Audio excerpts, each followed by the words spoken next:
ebya General Yoweri Kaguta Museveni ngono yafuga eggwanga lyattu Uganda ne mutabani we nga ye CDF w'eggwanga Uganda General Muhoozi Kainerugaba byongedde okubanga byonooneka. Mu njogera ennyangu oyinza okugamba nti giwunye okusinziira ku lipooti efulumye eraga nti bano mu mawanga gye bagenda okulwanirako amawanga ago bakozesa omukka ogw'obutwa oba ebyokulwanyisa eby'obutwa mu bannansi b'amawanga ago. Bino nno bivuddeyo okusinziira ku lipooti efulumye. Omubaka wa Kira Municipality amanyiddwa nga Hon.Ssemuju Nganda naye avuddeyo ensonga eno n'agituusa mu ssetteeserezo oba mu Parliamentary y'eggwanga Uganda. Mu ngeri emu mukwano gwange mpuliriza omubaka amanyiddwa nga Hon.Ssemuju avuddeyo n'ateeka ku nninga Parliament ku mateeka agayisibwa kooti oba ku mateeka agayisibwa kooti oba Ssaabalamuzi ku kooti z'amagye okusiba abantu ba bulijjo. Hon.Ssemuju ayongedde okubeera ng'ateeka ku nninga speaker, in fact deputy speaker, kubanga leero speaker taliiwo. Mu Parliament mulimu deputy speaker omukulu amanyiddwa nga Thomas Tayebwa agenze maaso n'okuba nga amuteeka ku nninga ayongere okubeera nga annyonnyola eggwanga. Mu ngeri emu gwampuliriza mukwano gwange yonna gy'osinziira okubeera ng'ongoberera Hon.Ssemuju takomyawo ayongedde okuteeka ku nninga Parliament ku mataba agabaddewo olunaku olwajjo omwafiiridde abantu 7 mulambirira. Hon.Ssemuju agamba mu constituency ye abantu 3 okuli n'amabujje ga mirundi 2 agagenze maaso n'okuba nga gava mu bulamu bw'ensi eno. Tetunnaba kubeera nga tumaliriza ensonga z'olutalo bato eya General Muhoozi kw'ossa ne His Excellency Robert Kyagulanyi Ssentamu. Abawagizi ba PLU n'aba NRM bavudde ne bagamba General Muhoozi bino byesonyiwe, tetwagala abakube, bino biteeke ebbali. Lutalo nalwo lukyagenda maaso, ngenda kubeera nga ndukuwa mu bujjuvu bwabwo. Saagala kubeera nga nkusussa, mpuliriza olunaku olwaleero ng'ebyempuna bitagwa mu ggwanga Uganda. Parliament olunaku olwayo lwekitegedde nti ssente ezaweereddwayo banka ya Stanbic Bank okuliyirira ekitongole ekya UMEME baakiwadde ssente nga zikubisa mu zekibanja emirundi 2. Bino byewuunyisa nti obadde obanja emitwalo 2 ne bakuwa emitwalo 4, oba okategedde nti obadde obanja 2 ne bakuwa 4. Mu ebyo mwe tugenda okubeera nga tutambulira, wabula ng'obunkenke bungi nnyo. Uganda buli lunaku eyongera okubeera ng'esindika amagye mu mawanga agagiriraanye, wabula ate ripooti ezivaayo zikanga zitiisa. Tugenda beera nga tutandikirawo wennyini ensonga ebeere nga tugyongereyo ddala. Mbaanirizaako bassebo ne bannyabo buli omu gy'osinziira okubeera ng'otugoberera, abali mu bitundu by'ensi eby'enjawulo mwebale nnyo, mwebalire ddala okubeera nga mugoberera omukutu guno. Eno ye DPTV Uganda. Nebaza buli ssekinnoomu afisa akaddeko n'ojja ku mukutu guno n'ogamba kugoberera ensonga ezigenda maaso mu ggwanga Uganda ng'oyita ku mukutu ogw'omuntu wa bulijjo. Butereevu nzikiriza tutandikirewo n'ebigambo nga bwe bizze. Tugenda kutandikira ddala mu bbato ya General Muhoozi kw'ossa ne His Excellency Robert Kyagulanyi Ssentamu Mitembo gye tugenda okubeera nga tutandikirako. Bbato General Muhoozi yagisaba. Bwe yagisaba His Excellency n'amwanukula n'amugamba tewali buzibu, gwe funa bufunyi we tugenda okubeera nga twebandulira, twebandule.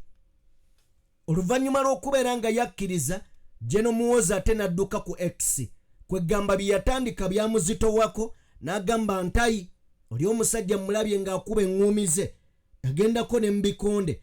Kakati General abawabuzi be ab'oku intaneti bamuwadde amagezi, bamugamba General kano akasajja mbutofu tojja kasobola. Bamugambye General sooka odde ebbali zino ensonga zirekere, oli Bobi Wine ajja kukukuba. Njagala tugende maaso n'okubeera nga tuwuliriza mpolampola katuviire ddala mu zino ensonga ate sobola okubeera nga tweyongerayo. General Muhoozi ne Bobi Wine bagenda mu luwingi kwekuba bikonde. ngumi ku ngumi naye nze amagezi ge nandiwadde Jenemuke tukwagala nnyo naye ebyebikonde byo wandibiganye akasajja ka Bobi Wine si kangu sajja ka bana tetujja ffe bikkiriza abawagizi ba MK ebikonde tubiganye tetujja muri awo musunda jeno mugende mumukube mwesasuze emiggo gyonna gye bakubye abaana b'NUP jeno Muhoozi kano katego tokkiriza boxing match aba abaana Bobi Wine oyo muzibu akusunda ogenda akukube akusasula emiggo gyonna gy'obadde bakuba nange tubiganye tubivuddemu nze sijja kubaayo akakasajja ka Bobi Wine kanwanwadde njaga obugumba bwasiba Jenemuke obadde kwa ice cream okuzoolya yogurt eyo match tugiganye jeno tajja kujja tusindikeyo Frank Gashumba awo tugenda kusindika Gashumba naye yo mumukube bwe ba ate Bobi Wine kankubulire olwo lukwero twaluguddemu ssebo nga Bobi Wine ani gwosiriwaza mbu jeno omuyite mbu mulwingi mbu omukube mbu omala ogambe mbu bibadde bikonde tetujja kikkiriza toyina jeno gwogenda kuba Bobi Wine tukimanyidde ddala ketubasindikire Gashumba oba Balamu mukubeemu Gashumba oba Balamu kwabo betujjo sindika obwo obubaddi bw'NUP tubumanyi sebo ki Bobi Wine kiri eri kikola training oge faba PLU Bobi Wine okusaba ko tukuwulidde ne tetujja kuleeta jeno omukube bwoto Frank Gasumba gwe tuleeta muleke n'okuleka mmwe sha jena anoonye Kristo ye nga tagiraba leka tetujja kudda nsambya Junior nakavaamu amannyo tubadde nsambya aba PLU era tuddeyo tetujja tetujja kudda nsambya muwodi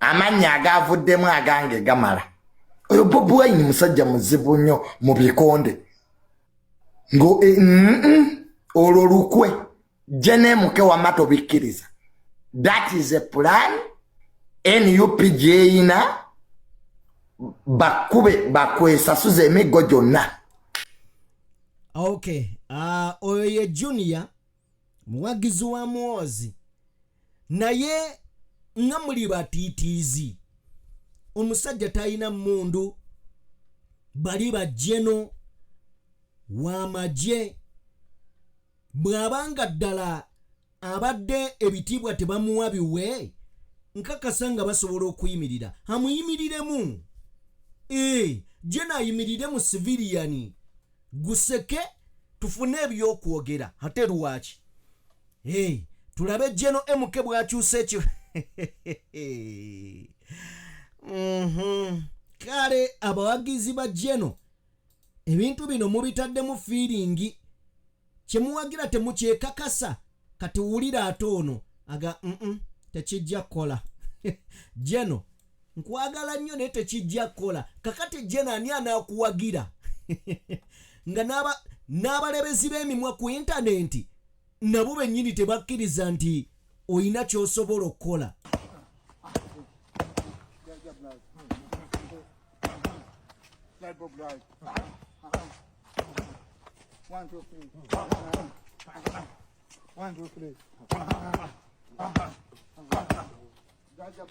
My bulaza bosi wange General Muhoozi badde nsaba tusigale ku Twitter okusinziira nga bwendaba akasajja kayinza otulabisa omukono mweguli kuba ntunuulidde engeri gye kakwata footwork yekakuba jabs nga muga Katonda mu ggulu tuyinza okulabisibwa.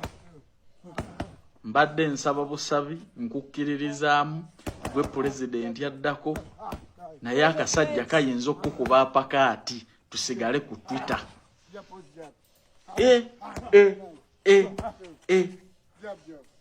Kuba mpulira buli lwenkirowoozaako nga muli wali boosi wange ng'oli mulingi n'akasajja kano ku footwork n'obukodyo bwe kalina nga ndaba manne ye ne emye.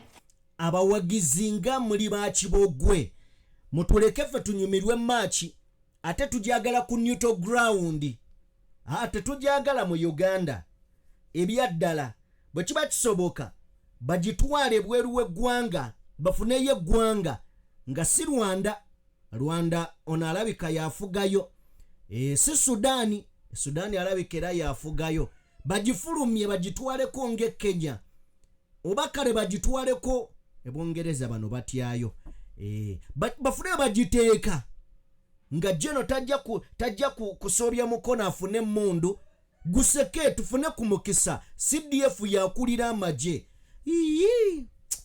mutuwe match kale bwe tubanga tuvuddeyo eyo ampuliriza njagala kubeera nga nkwongerayo tugende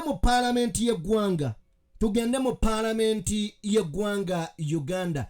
Ampuliriza oye Joel Ssenyonyi buterevu olunaku olwaleero abaddewo nga raising ensonga ez'amataba ezagenze maaso n'okubeera nga zibeerawo olunaku olwajjo. Okusinziira ku batunuulira embeera y'obudde batutegeezezza nti enkuba egenda kweyongera okutonnya okuva mu guno omwezi guno gwennyini ogujja n'oguddako.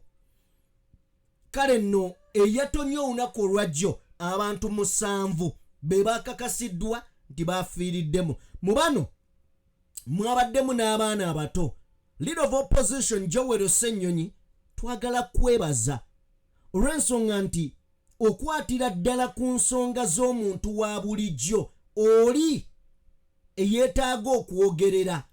Njagala tuwulire Joel Ssenyonyi atuuse n'obbagama ndowooza twanditutte akadde ne tusiriikiriramu nga Parliament olw'emyoyo egyagenze. Soke tufune obubaka buno then nzije ate tweyongereyo. Tutandike bwe tuti ne Leader of Opposition Joel Ssenyonyi Bisekezi. Okay. In condoling. Honourable Speaker, I want to join you in condoling with the bereaved families. As of close of yesterday, 7 people had passed on due to the flooding that happened in various parts of Kampala and beyond. With your permission, sir, hopefully at some point we can observe a moment of silence for in fact, I these wanted Ugandans. to say that we can do it now. Okay? If we could do it now, we observe a minute of silence and then Rob can continue. Okay, kyolaba ekigenda maaso Leader of Opposition kyabadde annyonnyola ku mataba agabaddeyo olunaku olwajjo abantu 7 bafudde. So agambye Deputy Speaker mu kiseera kino ye Speaker namugamba nti bwe kiba kisoboka tufune eddakiika oba akadde akakungwagirako emyoyo gino egyagenze era awo kye bali mu kukola silent moment of silent eri abavudde mu bulamu bw'ensi eno ddyo ku mataba agabaddeyo.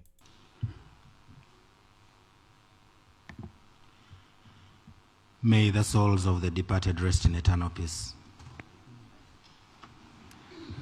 Thank you, Right Honourable. A couple of days back, we were here and we were discussing the heat wave, which had become very problematic, some colleagues here reported of deaths in their constituencies. People are collapsing and dying because of the extreme heat. And we're tasking government to deal with that situation, update the country on what ought to happen and so on. Now we are on the opposite side of the lane with very heavy rains that are causing flooding. As we have mentioned, 7 people died as of yesterday. Myself, in my constituency, I lost 3 people. 2 people in Mulimira zone, that's Bukoto, a 3-year-old child and an 11-month-old baby, another in...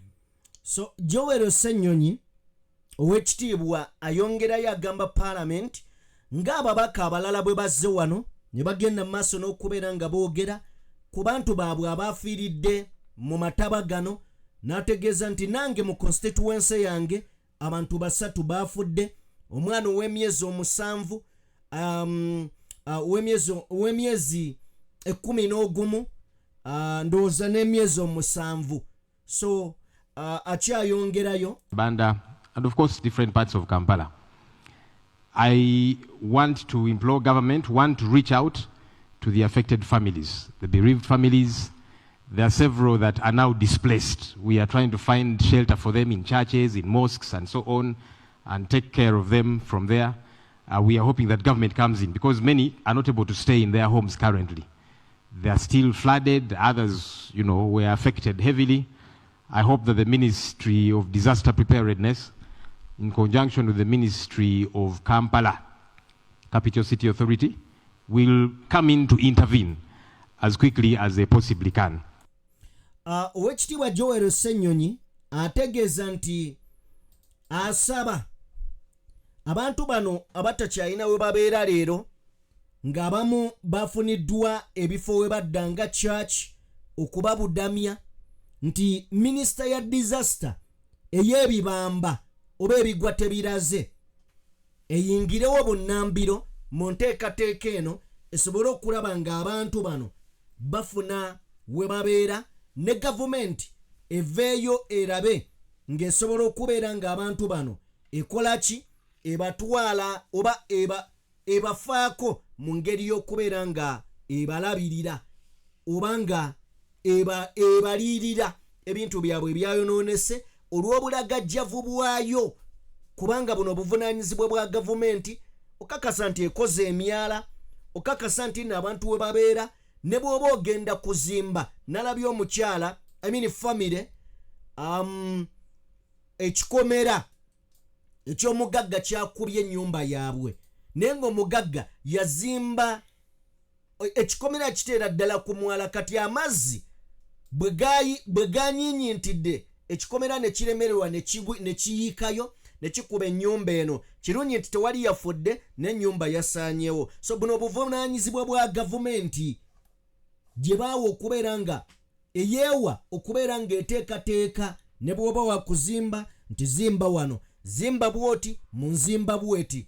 So n'ebirala bwe bityo. Hon.Ssemuju akyayongera okubeera nga atunnyonnyola oba oli awo. But away from that immediate intervention, and I hope it will be immediate, Right Honourable Speaker, I think that government needs to update this House on what's happening to avert these happenings, because the causes are known. Poor drainage. We see buildings coming up in Kampala, every corner. There's different structures coming up. We don't know who approves them. Many of them have not planned for drainage. We see, Right Honourable Speaker, we have seen KCCA and government go after some poor people in areas like Lubiji and so on. But then there are powerful people that are not touched in the likes of Namamve, which used to be a water catchment area. But it is entirely gone. We are seeing factories, hotels, and so on, approved by government. Owekitiibwa Hon.Ssemuju ateeka ku nninga oba atadde ku nninga speaker nga mugamba nti tulaba ebizimbe ebimeruka buli lunaku mu kibuga, abantu bazimba naye ate emyala gyo tegikoleddwako, basitula bizimbe emyala tegifiiriddwako. Era takomyawo, ayongeddeyo n'agamba nti tulaba abantu abanaku abaavu, abantu ba bulijjo bano abawangaalira mu Nammanve eyo basendeddwa, abantu bazze basendebwa muze bayite entobazi mu ntobazi. Olunaku olwajjo nabagambye nti Kampala enkuba neetonye ennaku 3 ng'etonye ennaku ennungi 3 Kampala yonna ebbira mu mazzi. Kampala eri mu ntobazi, ekibuga ekikulu kiri mu ntobazi, kibbira ekiyinza okuviirako eggwanga okufiirwa ensimbi mpitirivu, kubanga ne gavumenti yennyini buli ofiisi eri muno, buli kampuni eri muno, n'otunuulira akatogo akali mu Kampala. Naye Joel Ssenyonyi ayongerako agamba nti abantu b'omunnamanve muzze mubagobayo nti bali mu ntobazi, naye ate tulabayo kampuni ezikula z'abaani zino. Lwaki zo zizimbibwa era zikkirizibwa okuzimba mu ntobazi ng'ate abanaku mubagobyeyo? Agamba twagala gavumenti eveeyo nakyo ekitunnyonnyole. So we don't know whether it is encroachment on the environment and on wetlands when you are poor, but when you're rich and powerful, it is okay. Because all of that is the effects that we are facing today. Our hope is that government can address these matters, because it cannot be okay for some and not okay for all the others. And then this poor planning that is all over the place. Kampala is already too congested, so we keep adding many little things here and there. Drainage is not taken care of. We need to address these matters. Otherwise, we shall be here crying again and again, mourning to no avail. Joel Ssenyonyi agamba nti ebizimbe bikula. Rede Kampala munyigo eri mu katogo. Naye ate buli ayinamu ku busobozi ateekamu kizimbe, wafunye wakinyiga olwedde tuli mu katogo. Nagamba nti wadde nga banyigamu bye banyiga, naye ate emyala tegifiiriddwako. Tunaabeeranga wano nga tukaaba buli lunaku, tunakuwala olw'abo abatugenzeeko. Agamba bino biteekeddwa okubeera nga gavumenti ebisimbako essira n'omulaka okulaba nga bikolebwako ku lw'obulungi bw'Abannayuganda. Now, nina kifaananyi kye njagala wano okulaga ku mboozi eno yennyini. Ekifaananyi kino kya mwana baana bawala. Olunaku olwajjo enkuba bwe yatonye, ebimu ku ebyo by'otaasobodde kubeera nga olaba oba nga walabye. Njagala kusembereza kifaananyi kino osobole okubeera nga okiraba bulungi. Abaana ab'obuwala abo bw'oba ng'otunuulidde eyo club oba baala oba kifo ekisanyukirwamu, tuleme kukifuula kirala kyonna, bali mu kuwuga enkuba eyise mu kizimbe kyabwe oba mu kirabu yaabwe oba mu baala yaabwe, olw'obungi bw'amazzi bali mu kubeera nga bawuga. Naye kino kikolebwa omukulu kyava okwogerako Joel Ssenyonyi, obutaba na myala. Singa tuba n'emyala emirungi, gano amazzi gandibadde n'amakubo we gayita nga teganjala. Naye olw'okubeera nti nno tegayina we gayita, buli we gajjula we gakubye ekkubo nga gakuba ewalala ekkubo, so weesanga nga gayingidde n'okwonoona ebintu by'abandi. Twalabye jjo awo ndowooza mu kibuga awo kuleeti, ndowooza waliwo eyaŋŋambye nti tezibanga ziva omukulu gy'anywera, ne mugaba zino za soda si za wala gy'oba bbiya. Anyway, byebyo. Naye n'ekirala kino mu nsonyi okiyisaawo, mwe bawala mmwe nammwe muleme kugwa ddalu, muli bantu bakulu, in fact muweereza na mu bbaala eyo. Naye kati nyinza kubeera mugwagwa ki akomawo mu bbaala eyo nga ndaba gwe weeyita ate gwe oli mu bino eby'ekisiru. Omanyi abantu abamu bakula nga tebakuze. Anyway, nziramu ne nzijukira waliwo eyaŋŋamba nti nno n'abasiru bakula. Naye kino kye mwayolesezza bawala mmwe si kya bugunjufu, tekiriiyo. Kunze simanyi gwe bw'ogamba, osobola okgenda mu maaso mu comment section n'ombuulira gwe ki ky'olowooza ne ku kya leader of opposition kyavuddeyo n'agenda mu maaso n'okubeera nga atunnyonnyola. Mu nsonga endala, kano katambi njagala tukekkanye babiri tukakubaganyeko ebirowoozo nze naawe ompe endowoozayo. Akatambi kano ka musajja yagenze ku mulimo.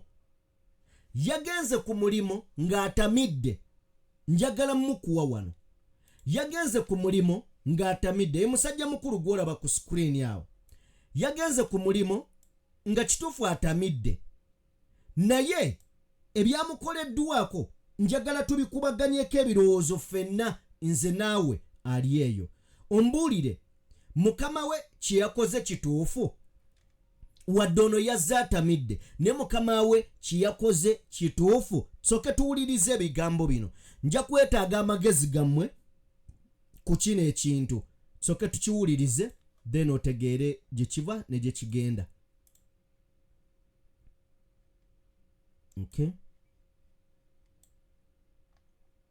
Okay. Computer, just leave this. I'm taking your video. There's evidence that you have come for work drunk. And I've told you to leave this computer. Just leave this desk and go home. Just get up. You have not bathed, you have not changed clothes since yesterday. You're in the same clothes. A clear sign that you did not even sleep at home. Omukulu oyo ku screen ali wano mu ssaati ey'ebikuubo oba y'eyobukuubo yazze ku mulimo nga bwe yabadde jjo mu ngoye ziyabaddemu eggulo nkwekiza eggulo ne leero zaakomeddewo ekitegeeza nti teyazikyusizza. Now najja ku mulimo era yakedde n'atuula ku kompyuta ye waakolera mukama we n'amusanga wabula mu musanga atamidde naye ali ku mulimo. Mukama we kyenjagala tutunuulire mu katambi kano ndowooza tusoke tukamaleyo. Is there any excuse you have? Are you drunk? You're not drunk. So why do you appear drunk?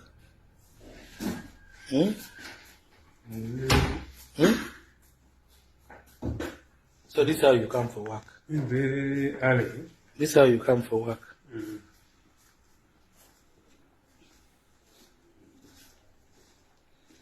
Go home, rest. When you are sober, you can come. Very early.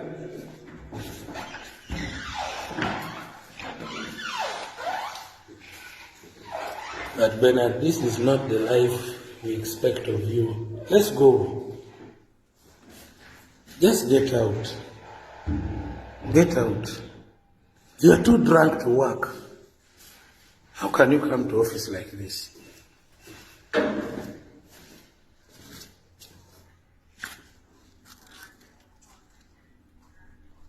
Is that now the route to your home?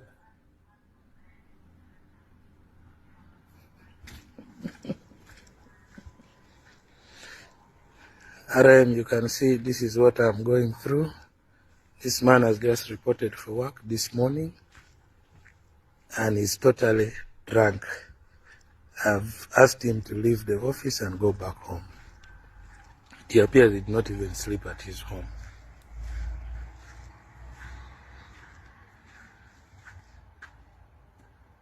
I'm recording your video so that the world can see what a mess you are. Drunk in the morning. Just go to your home, go and rest. This is total madness.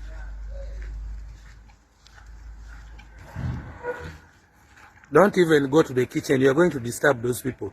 Just go to the gate and go home. Bernard, please listen to me. Should I bring the security guards to force you out? Huh? Bernard, don't.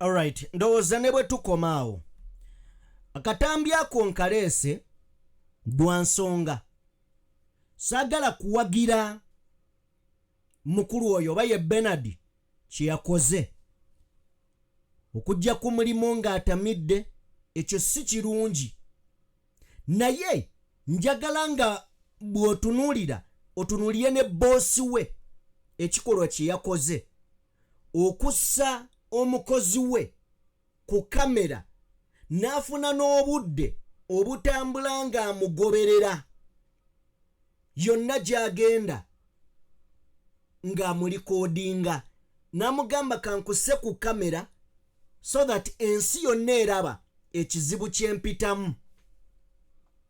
Simanyi gwe bw'oyinza kulowooza katambi kano, naye ndowooza eyazze ku mulimu ng'atamidde yabadde mukyamu, naye yamutadde ku kamera ate teyayawukanye neyazze ku mulimu ng'atamidde. In fact oli bw'abanga mulalu nze ndowooza ate ono mulalu ogwokubiri guba bw'aba mukozi wo nga tomuyinaako buzibu ng'oggyeko omwenge, nsonga ki emukuteesa ku kamera ne bw'oba kale omugobye alema ate kufuna mulimu walala? Kitegeeza naawe wabadde n'ebigendererwa byo ebirala. Anyway, simanyi gwe munnayuganda kikyoyinza kubeera nga oyogera ku mbeera eno, naye kankwongereyo. Wenjagala okwongera ye leader of opposition Hon.Ssemuju nga tuwolekera gavumenti ya Uganda kyeyolekedde.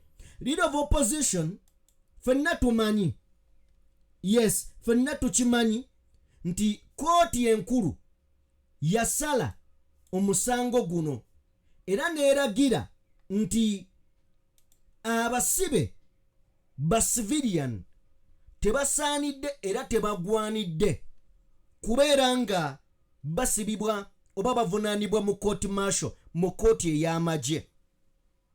Ekyo fenna twakiwulira.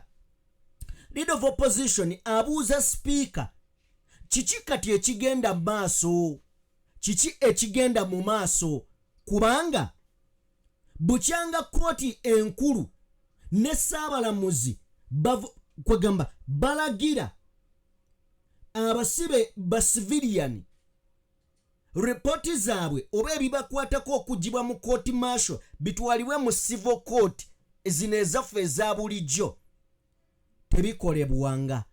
Hon.Ssemuju atadde ku nninga olunaku olwaleero deputy speaker ku nsonga ez'enjawulo. Katusooke tuwulire obubaka buno kubanga bukulu nnyo. Baganda baffe ba Yasin Machete balemedde mu makomera, Bobby Yanga balemedde mu makomera, muzina ensonga entono oba ennafu. Katusooke tuwulirize leader of opposition. Right, Honorable Speaker, do allow me to request for response from government on a matter that is not related.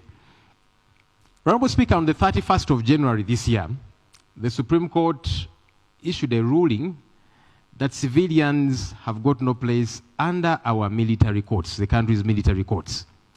We pushed to see that, as had been directed, those files get to be transferred from the General Court Martial to the civilian courts. As we speak today, it has happened for some, Dr. Kizza Besigye, Ayogedde, Lutale, and we're now pursuing to see that they get bail because they deserve their freedom. But, Right Honorable Speaker, there is several other people for whom files have not been transferred. The likes of Yasin Machete, Sheriff Kalanzi, Agaba Anthony, also known as Bobby Yang, and a plethora of others. Their files have not been transferred, and we don't know why. We thought that government was going to move quickly to adhere to the Supreme Court ruling. Can we get an update? Because these people keep asking us, their families keep asking us, is government not interested in respecting the order of the Supreme Court? Are they not planning to? What exactly is happening around that matter? It's important that this matter is responded to, Right Honorable Speaker. I thank you. Simanyi oba mwegendereza Parliamentary buli wetuula. Parliamentary ng'ekubirizibwa Anita Amongi ne Parliamentary ng'ekubirizibwa Thomas Tayebwa. Parliamentary zino ziba za njawulo. Thomas Tayebwa awuliriza era naawe omwaganya ensonga okuyitawo. Naye Speaker Anita Amongi ebintu bino abiteekamuko ku fiiringi. Kwegamba omwoyo gw'ekibiina kye NRM gumuwamba nnyo ebiseera ebisinga n'atafa ku nsonga nkulu eziruma bannayuganda. Kati bw'otunuulira ensonga eyo mu January ng'ennaku z'omwezi 31 kwegamba Ssaabalamuzi ne kooti enkulu yasala negamba abantu bave mu kooti y'amagye, abantu ba bulijjo bajje bavunaanibwa mu kooti zino eza bulijjo. Naye okuva ekyayogerwa twalabako nga Dr. Kano Kiza Besigye ne munne Obedi Lutale nga bo bakyusiddwa. Nennina emboozi ya Obedi Lutale ne Besigye naye kyannaku nti nyinza obutagikola mangu olw'ensonga nina byenjagala okusooka okulaba. Nina byenjagala osooka okulaba naye tuddeyo. Leader of opposition agamba nti bano bo baavaayo naye wali abantu baffe babobiyanga bamachete gye bali eyo basibiddwa. Machete ali myaka ena agenda mu 5, bobiyanga agenda mu mwaka asibiddwa. Dwaki zezaabwe bwe bali batransferring eya Besigye n'Obedi Lutale dwaki ezaabano tezaavaayo? Kubanga ensonga gye baawa Besigye yali ageze mu hunger strike. Machete yamala mu hunger strike ebbanga Besigye lyataamalayo n'akolapsinga emirundi kumpi 2 mirambirira nga ye teyavaayo. So avudde n'agamba speaker abuulire abantu kiki ekigenda mu maaso. Kooti enkulu tekyalina makulu oba amateeka ge gatakyakola. So bwe bityo bwe babadde wabula njagala kwebaza leader of opposition in a special way. Ndowooza ye muntu ayimiridde n'acheckinga gavumenti eno n'agiteerawo akaseera akatali kangu. So akoze omulimu gwe katuwolekere mu bya eddwaniro n'ebigenda maaso okwetoloola ensi. Abaffe olunaku olwaleero ampuliriza era tugoberera. In fact nga tetunaba kuva mu Parliament ne bino nabyo tubitegeere. Ffenna tukimanyi nti umeme egenda era amasanyalaze ennaku zino gavaako kumpi buli lunaku emirundi egitaka wansi w'2-3. Njagala kutegeeza nti umeme ng'egenda wabaddewo okuliyirira umeme, wabaddewo okuliyirira umeme ebbanja lyebanja. Munzikirize nteekewo ekifaananyi kino kya speaker Anita Amongi. Kwe mba nsinziire okubeera nga njogera ebigambo bino byengenda okubeera nga mbawa tukiwummuzeewo. Umeme ng'egenda waliwo ebintu ebirabise nga si bya bulijjo naye abamu ku ffe tebitwewuunyisa mu Uganda.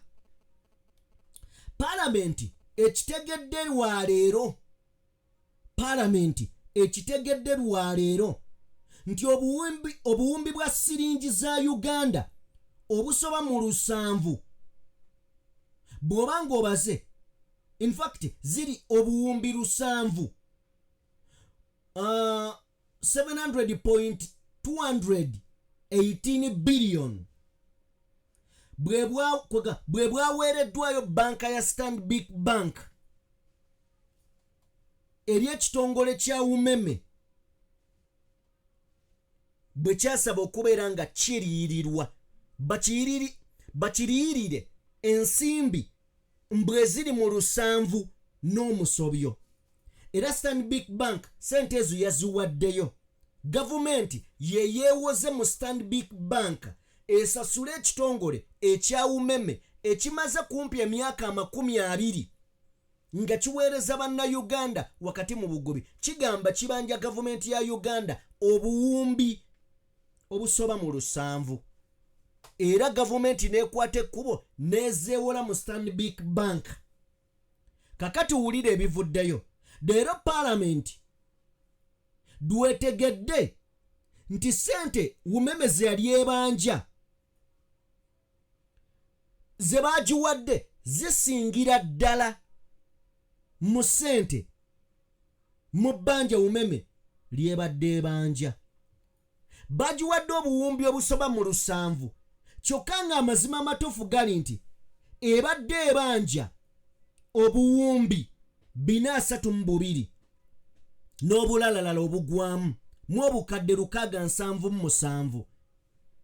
Umeme ebadde ebanja gavumenti ya Uganda obuwumbi 432 mu obukadde 677. naye gavumenti bwe yagenza okwewola mu Stanbic yaggyeyo obuwumbi 7 mu obukadde 218.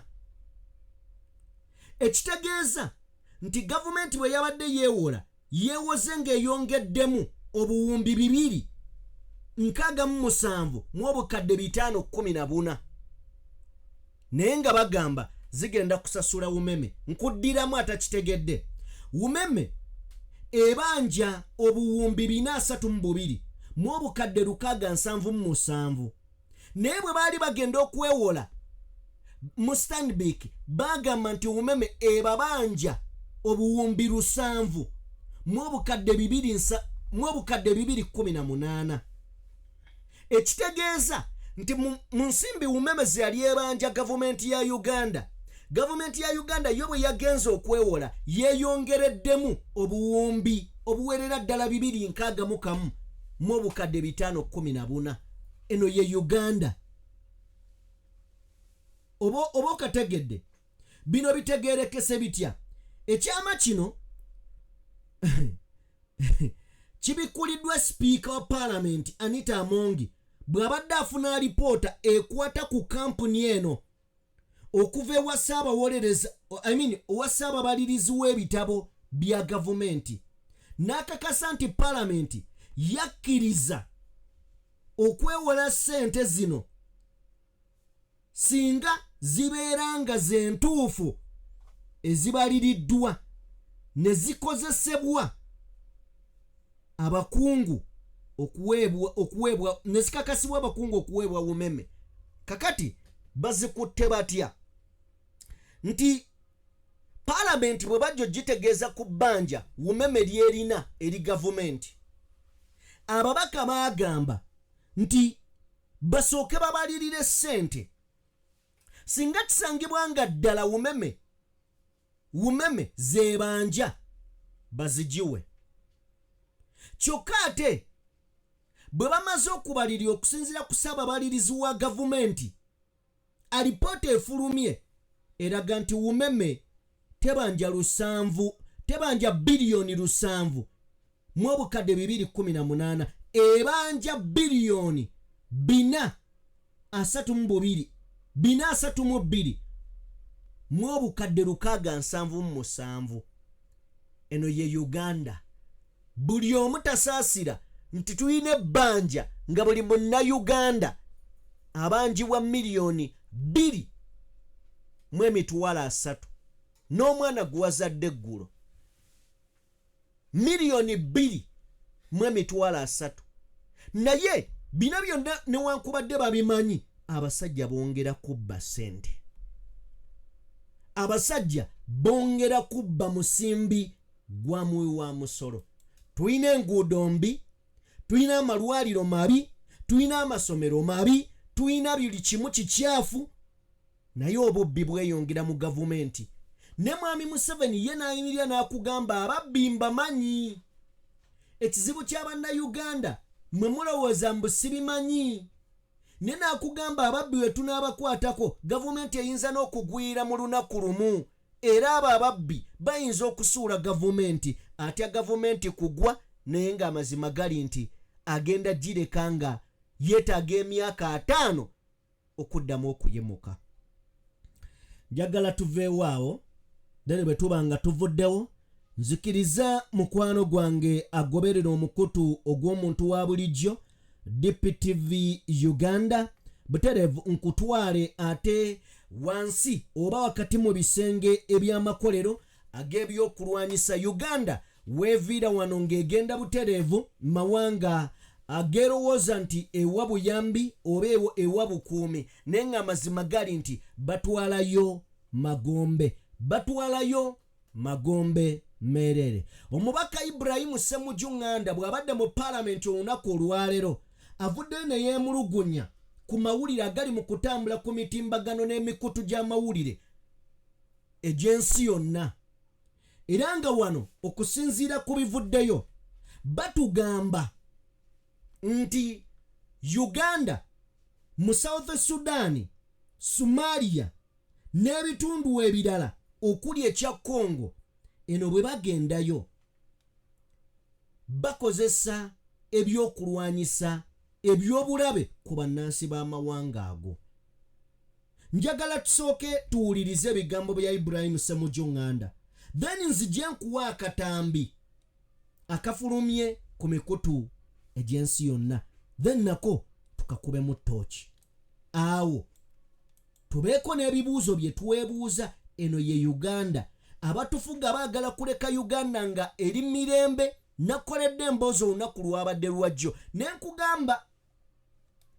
nenkugamba gwampuliriza nti mu bintu by'oba otunuulira Jeno Muhoozi byazaalidde Uganda bye by'okubeera nga bannayuganda tugenda kugenda nga mawanga ago nga twebwalabwala nga tebatuwaagala kubanga tuyina abafuzi abatayina makulu, boogera bakola ebintu ebitajja mu mawanga gatali gaabwe.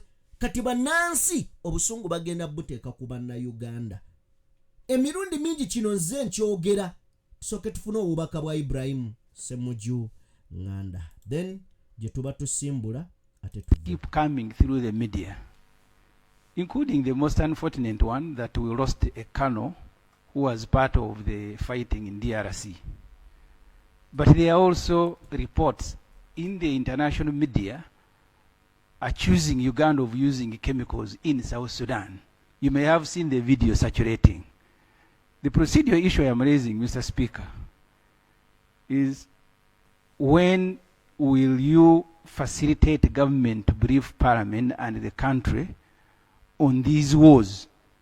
Because we cannot, as representative of people, continue consuming information from media, from social media, when our country and our army is executing wars at two fronts, Mr. Speaker. Thank you. Honorable, the plenary recess will be a short one. It will be a very, very short one. So we'll give government time to prepare during that time. Once we resume, they update the House. It will be a short one. Honorable. Simu bubi, naye buli wempuliriza Thomas Tayebwa alabika okubeera omukulembeze omulungi oba omukubiriza obulungi wa Parliament okusinga ku Anita Amonge. Si mu bubi, naye omukulu ni Ibrahim Ssemuju Nganda Martin agiraisinze bulungi. Nenjagala tujjukire nti kino tetukoma bukomi ku ekyo, tufiirwa abantu. Mube tufiirirwamu n'abantu ab'amaanyi mu ggwanga okugeza. Tewannaba kuyita nnaku nnyingi.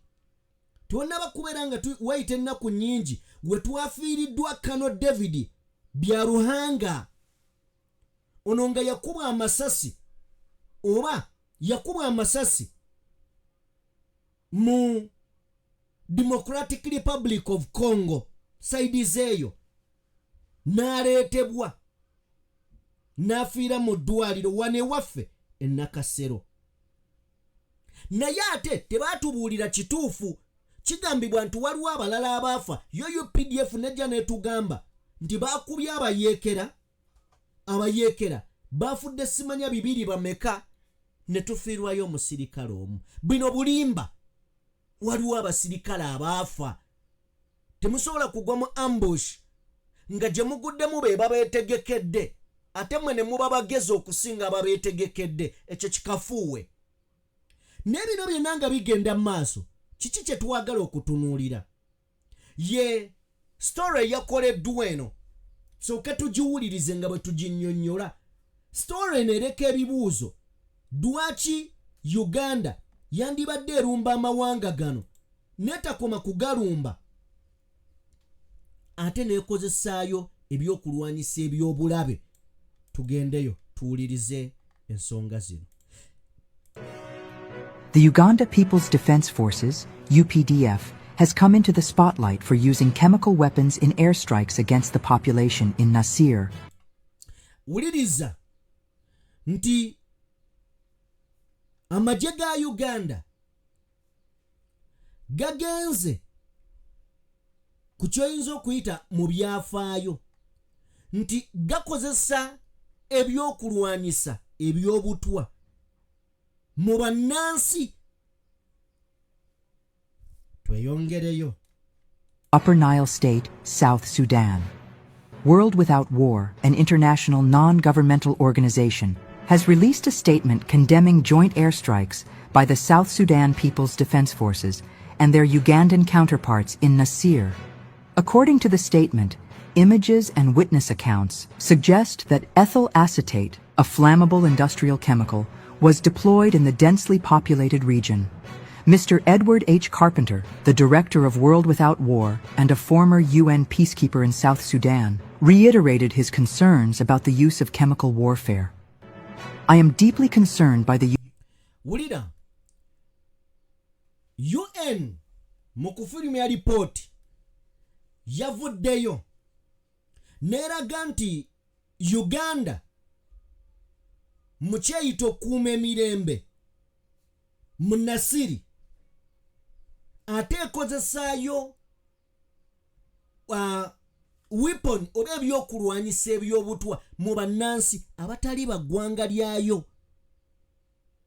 Oba okategedde kakati omu ku bakulu mu UN n'abalala bagamba ndoza tugende tuwulirize ebigambo bino. Use of chemical incendiary weapons by the governments of South Sudan and Uganda, Carpenter stated, adding that the actions of the South Sudanese government and their Ugandan allies not only push the country toward full-scale civil war, but also constitute a war crime.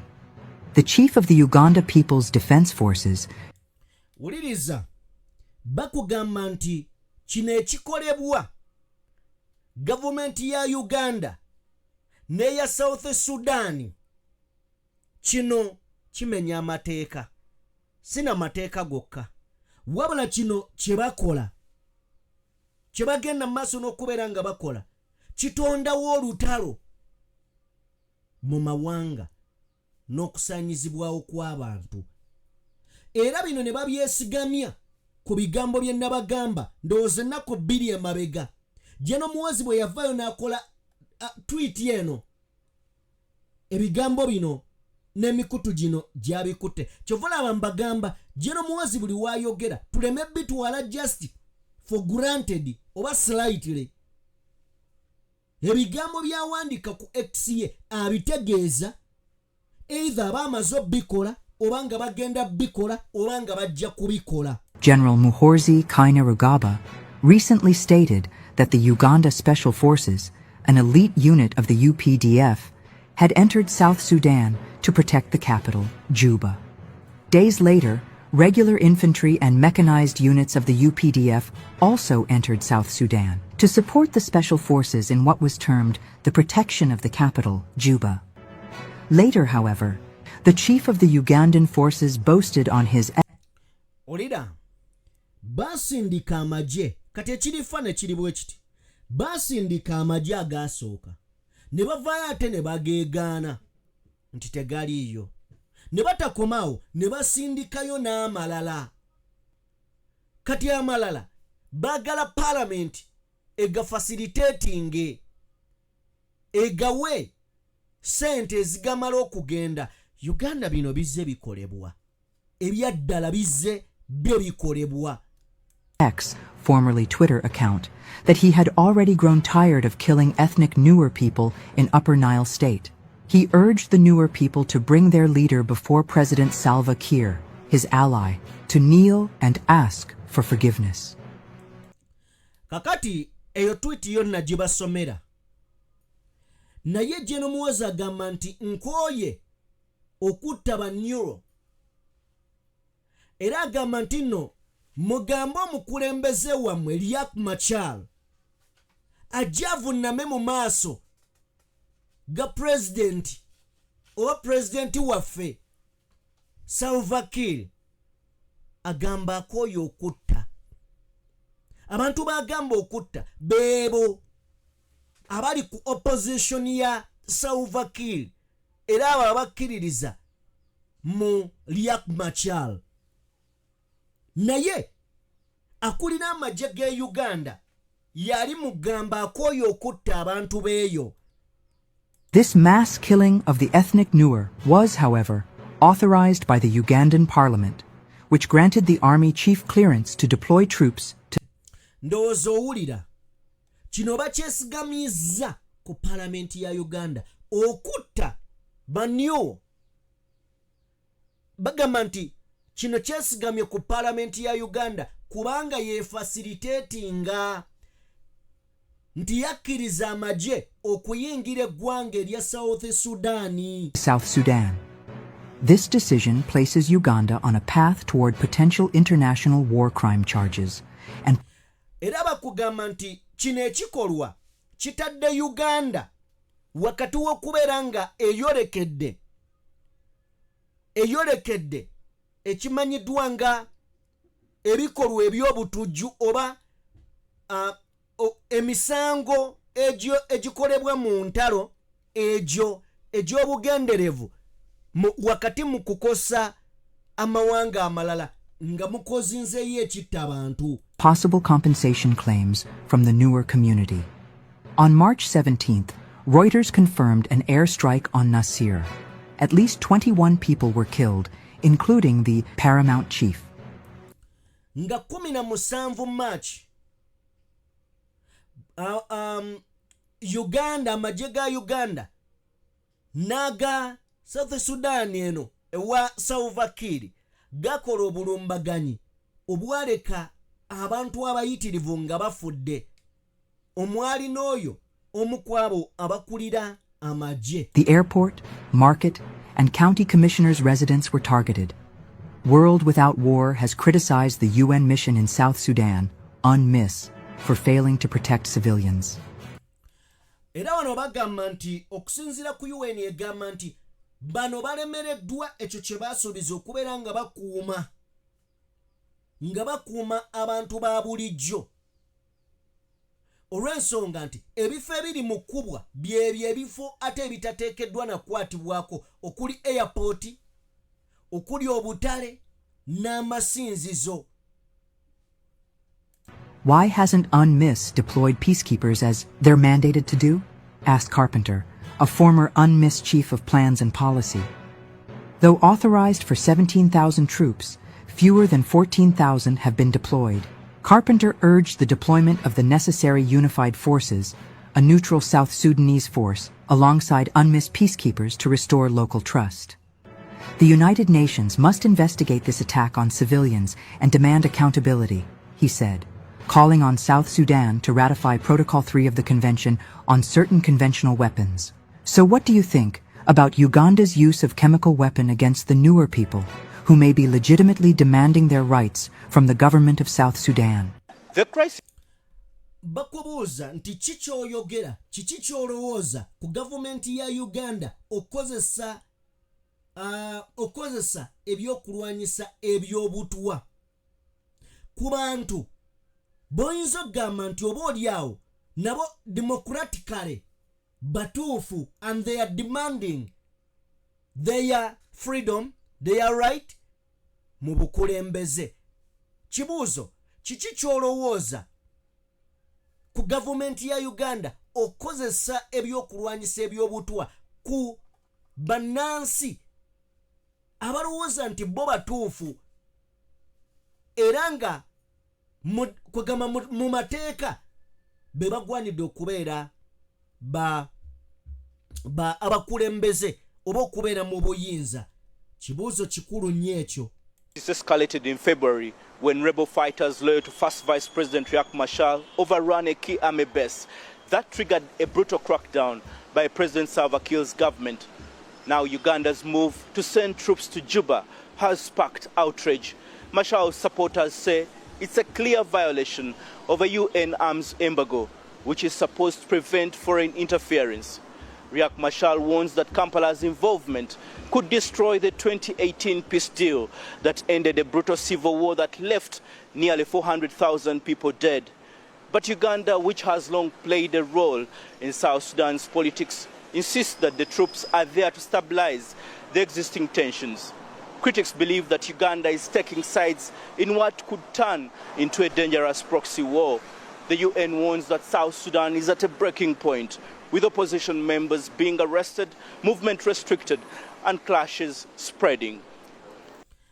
Now kano nako kawulire waliwo enteeseganya z'owuliddeko nga boogera eya 19 agreement bagamba nti Uganda okuyingira mu nsonga zino egenda kumenya endagaano eyo yateekebwako emikono ey'okuzza emirembe n'okugyawo okulwanagana. Gweno ne baddiramu ne bakugamba nti Uganda eyina sayidi mu lutalo luno era nga kino kyeyolekera ku bigambo bya General Muhoozi bw'agamba Riek Machar ajje avunname mu maaso ga Salva Kiir amuyita omukulembeze waabwe.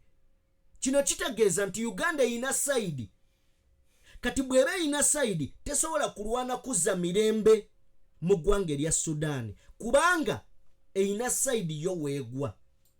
Ne bakwongerako ne bagamba nti UN wakati mu kutunuulira ebigenda mu maaso yo yategeezezza nti Uganda okujja mu luno olutalo eneringa sparking point abantu okwongera okufa e Sudan. Ekibuuzo kiri nti lwaki Uganda yeetaba mu ntalo ze tutaganyulwamu? Tuddemu era tutunuulire mu report ndowooza ngenda gibaleetera mu next video. Mu budget ejja eya 2025-2026 mu ssente ezaateereddwamu mulimu ssente ez'okuliyirira eggwanga erya Congo olw'ebikolobero bye twabikolamu, twabba embaawo, twabba ebyobugagga ne tutta n'abantu. Bwe kibanga tuli mu kusasula ezo ssente abaffe lwaki tuyingira mu ntalo zino nga Uganda terina kyeganyulwamu naye ng'ate esasula? Era nabadde ntunuulira ebimu ku bibuuzo ebyabaddewo nga babuuza tuli mu kukolera Rwanda Congo tuli mu gikolera nguudo naye ate mu budget mwafulumiddemu ebbanja lye batubanja olw'okutta abantu baabwe, okubba embaawo, ebyobugagga byabwe. Lwaki ssente ze tukwata tetukolemu enguudo e Congo? Lwaki si ze ssente ze tusasuza ebbanja ne tutakolayo makubo? Byonna biri awo. General Museveni ne bamugattidde awo obwongo ne General Muhoozi, naye ekiriva mu yeebiraka mulitubuulira. Byonna mubikole naye mulitubuulira. Yenze Sajjime Mukama Katonda